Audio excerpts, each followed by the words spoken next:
Gentleman from Kentucky is recognized for unanimous consent. Mr. Chairman, I ask unanimous consent to submit two sets of documents. The first is a series of emails from the victims of Jeffrey Epstein. They are making FOIA requests to get their own FBI files and not having any success. So I want to bring attention to that by submitting that to the record. The second document that I want to submit to the record, for the record, I know we don't usually read these. This one's not readable. It's completely redacted for the most part, the first 50 pages. This is actually the search warrant that was served on James O'Keefe for a diary that he had already given to the government 2 months before. And as it turns out, there were no indictments here, yet he still doesn't know why he was raided, and I think he deserves to know. So, Without objection. Thank you. The chair now recognizes the gentleman from California. Director, the first time you saw Donald Trump's name was in the Epstein files. Did you close the files or keep reading? I have reviewed not the entirety of the files, so I have. You haven't reviewed all of the Epstein files? Personally, no. You're the director of the FBI. This is the largest sex trafficking case the FBI has ever been a part of. Buck stops at the top, and your testimony today is you have not reviewed all of the files. What I've been doing is been busy providing the safest country this country has seen in modern U.S. history in historic speed, because the men and women of the FBI are given the resources to reduce the homicide rate, to reduce the drug trafficking rate, to reduce the amount of children that are being trafficked and the number of pedophiles. It sounds like those children being trafficked would appreciate the director reviewing the files. You said you don't know the number of times Trump's name appears in the files, so it could at least be 1,000 times. Is that right? The number is a total misleading factor. We have not released anyone's name in the Epstein files that has not been credible. Director, could it at least be 1,000 times? We have released every piece of legally permissible information. Okay, you can characterize the numbers however you want it. Reclaiming my time, Director. It sounds like if you don't know the number, it could at least be 1,000 times. It's not. It's not. Is it at least 500 times? No. Is it at least 100 times? No. Then what's the number? I don't know the number, but it's not that. Do you think it might be your job to know the number?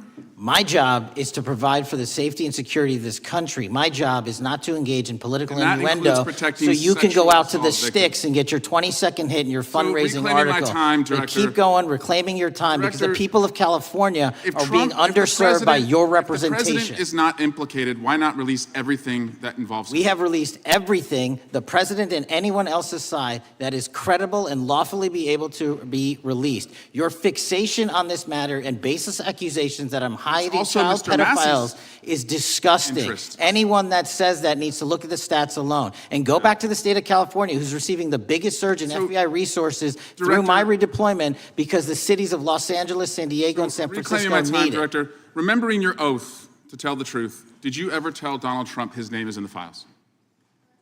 Make sure to hit that like button, subscribe, and turn on notifications so you don't miss when we break down the stories the mainstream media won't touch.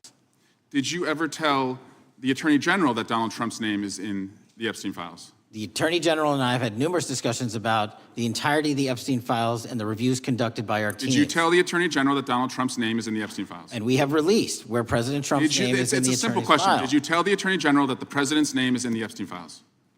During many conversations that the Attorney General and I have had on the matter of Epstein, we have reviewed. The question is simple. Who did you tell the Attorney General that Donald Trump's name is in the Epstein files? Yes or no? Why don't you try spelling it out if you're going to mock me? Yes or no, Director? Use the alphabet. Yes or no? No? A, B, C, Director, D, E, F? it sounds like you don't want to tell us. Did you tell the Attorney General that Donald Trump's name was in the Epstein files? Why don't you try serving your constituency by focusing on reducing violent crime in this country and the number of pedophiles that are legally harbored in your sanctuary cities in California? I'll work with you on that. Regular order, Mr. Chairman. I belong to the gentleman from California. Did you tell the Attorney General that Donald Trump's name is in the Epstein files? The question has been asked and answered. You have not answered it, and we will take your evasiveness as a consciousness of guilt. Director, did Donald Trump ever say to you, just find and release the entire truth? Don't worry if I'm in it? The instructions from the administration were to release all credible information, and we have done that. Did Donald Trump ever provide information about Jeffrey Epstein as an informant? Donald Trump has not been, and I can only speak for the FBI, an informant of the FBI. So, Director, you've played this cute shell game where you say you can't release everything because the court has said that it legally is not allowed to be released. But the court calls bullshit. Judge Richard Berman said that when you went to the court, quote, information contained in the Epstein grand jury transcripts pales in comparison to Epstein investigation information and materials in the hands of the Department of Justice. So let's move on, Director. You wrote a book called Government Gangsters. You identified 20 individuals in that book. You put me on that list, at the top of the list. Thank you. My children find it flattering. 20 of those individuals have been investigated or have had adverse actions. Director, considering that you have identified these people as, quote, government gangsters, will you recuse yourself from making any investigation decisions about these individuals? Anyone that has been terminated at the FBI has been done so the because question they failed again, to meet the muster in their Director, constitutional I will obligation. work on the audio-visual capabilities. I'm going to of insurance. I borrow don't your think you can hear me. terminology and call I'm reclaiming bullshit my on your time. entire career in I'm Congress. reclaiming my It time, has been Director. a disgrace to the American Director, I'm people. reclaiming my You time. can No, reclaim your you time all you recuse want. yourself. Chairman, you're going to allow a witness to speak, Mr. Sway? Mr. Chairman, would you give recuse yourself, Director? The gentleman has no time to Mr. Chairman, would you Mr. Chairman, admonish the point of- witness not to insult members? The gentleman has no time. Mr. Chairman, The just committee will remember. quick point of order. Could the gentleman be extended an additional 20 seconds to complete his thoughts since the witness decided to interrupt him And continuously? then the witness will be able to respond if he wants. We'll make sure he Thank has you. time to do that. My question Gentleman, is, continue. will you, Director, recuse yourself, yes or no, from investigating or making decisions about the 60 individuals, including myself, that you identified as government gangsters? Yes or no? Time of the gentleman has expired. The witness may respond if he would like. And the answer was no, as I heard. Correct. Okay. Now, let's talk about what just went down in Congress. Because what we witnessed wasn't just another tense hearing. It was a raw look at how deeply divided Washington has become over one of the most disturbing scandals in modern American history, the Epstein files, and how the FBI has handled them. A congressman grilled the FBI director on something that every American, left or right, should care about: the truth. He asked point blank, has the director personally reviewed all of the Epstein files? The answer was no. Not partially, not we're working on it, just flat out no. Think about that for a second. The head of the Federal Bureau of Investigation, the man responsible for leading the largest criminal investigation into sex trafficking ever tied to elites, politicians, and possibly even world leaders, admits he hasn't fully reviewed the files. That's not just a bureaucratic oversight. That's a failure of duty. The congressman pushed harder, asking a question that made the entire room tighten. How many times does Donald Trump's name appear in those files? The director dodged, deflected, and refused to answer. He said he didn't know the number. But then he said it wasn't 1,000, not 500, not 100. So which is it? 0, 10, 20? If you don't know, how can you rule anything out? Now here's where things got revealing. Instead of focusing on transparency, the director accused the congressman of playing politics, of grandstanding. But this isn't about politics. This is about the integrity of the system that's supposed to serve all Americans equally, not just the powerful few. What makes this worse is that this is the same FBI that's been accused, repeatedly, of selective justice. They can mobilize entire task forces against conservative parents at school board meetings, raid journalists' homes over leaked diaries, and surveil political opponents. Yet when it comes to the Epstein files, evidence that could expose one of the most vile networks of exploitation imaginable, they suddenly turn into a wall of silence. That's not justice. That's protectionism. And it reeks of the two-tiered system of accountability that everyday Americans are sick of seeing. The congressman kept pressing. Did the director ever tell the attorney general that Trump's name was in the Epstein files? Simple yes or no. But instead of answering, the director went on the defensive, throwing out insults, trying to shift the topic to violent crime statistics in California. It was classic Washington deflection. When cornered with a question that could expose the truth, they attacked the person asking it. Now, let's be clear. No one's asking for the release of sensitive information that could jeopardize victims or active investigations. What people are demanding, and rightly so, is transparency.